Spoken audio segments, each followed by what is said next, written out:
అద్వానీపై మోదీ అక్కసుకు కారణమేంటి? ఒకప్పుడు గురువుగా భావించిన అద్వానీపై మోదీకి ఎందుకంత కోపం? తాజాగా త్రిపుర సీఎం ప్రమాణ స్వీకారం కార్యక్రమంలో కనిపించిన సీన్ చూస్తే అద్వానీకి మోదీ ఇచ్చే గౌరవం ఎంతో అర్థమవుతుంది. ఎంత ప్రధానైతే మాత్రం ఓ పెద్ద మనిషి, పైగా లైఫ్ ఇచ్చిన మనిషి 2 చేతులు ఎత్తి నమస్కారం పెట్టినప్పుడు కనీసం మర్యాదగా ప్రతి నమస్కారం పెట్టాల్సిన సంస్కారం లేదా అని విమర్శలు వచ్చాయి. అసలు అద్వానీయే లేకపోయుంటే, ఇన్నాళ్లు పార్టీని బ్రతికించకుండా ఉంటే నరేంద్ర మోదీ అనే వ్యక్తి ప్రధాని అయ్యేవారా? 2002లో సకల మతాలు ఆచారాలకు నిలయమైన దేశంలో అల్లకల్లోలమైన ఘటన గుజరాత్ మారణ హోమం. అంతటి ఘటనకు కారణమైంది ఎవరో కాదు, అప్పటి గుజరాత్ సీఎం, నేటి ప్రధాని మోదీనే. అప్పట్లో వాజ్పేయి నాయకత్వంలో బీజేపీ ఎన్డీఏ సంకీర్ణ ప్రభుత్వం కేంద్రంలో అధికారంలో ఉంది. అప్పటి ఎన్డీఏలో 28 మంది ఎంపీల్లో చంద్రబాబు కీలక భాగస్వామిగా ఉన్నారు. అంతటి మారణ హోమాన్ని సైతం కారు కింద పడి కుక్క చనిపోయినట్లే అల్లర్లలో జనం చనిపోయారు అని మోదీ చేసిన వ్యాఖ్యలు తీవ్ర దుమారం రేపాయి. ఆ దుమారం పార్లమెంట్ను సైతం కుదిపేసింది. ఈ ఘటనపై ఆగ్రహం చెందిన నాటి ప్రధాని వాజ్పేయి మోదీ రాజీనామా చేయాలని సూచిస్తే అడ్డుపడి ఆపింది అద్వానీనే. అలాంటి వ్యక్తి పట్ల మోదీ ఎందుకిలా ప్రవర్తిస్తున్నారు? ఇద్దరికీ ఎక్కడ చెడింది? 2004లో దేశం వెలిగిపోతోంది అంటూ బీజేపీ ఎన్నికలకు వెళ్లింది. కానీ కాంగ్రెస్ చేతిలో కంగుతింది. యూపీఏ అధికారంలోకొచ్చింది.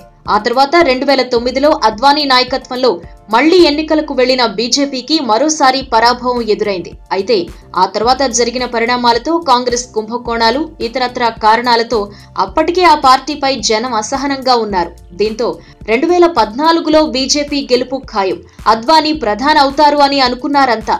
అయితే అదే సమయంలో మోదీ ఎంటర్ అయ్యారు.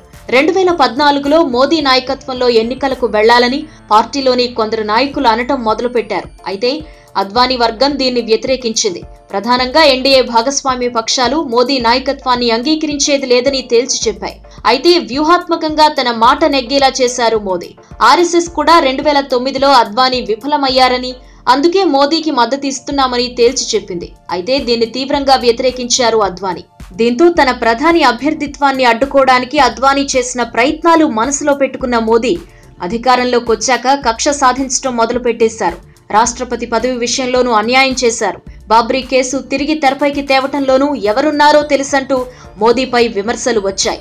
సాధారణంగా అధికారం కోసం ఎంతకైనా దిగజారే మోదీ తనకు రాజకీయ భిక్ష పెట్టిన వ్యక్తిని సైతం వదల్లేదు. పైగా ఆ పెద్దాయన తనకేదో అన్యాయం చేశారని ఎక్కువ ఫీల్ అయి ఏకంగా కక్ష సాధింపునకు పాల్పడుతున్నారు.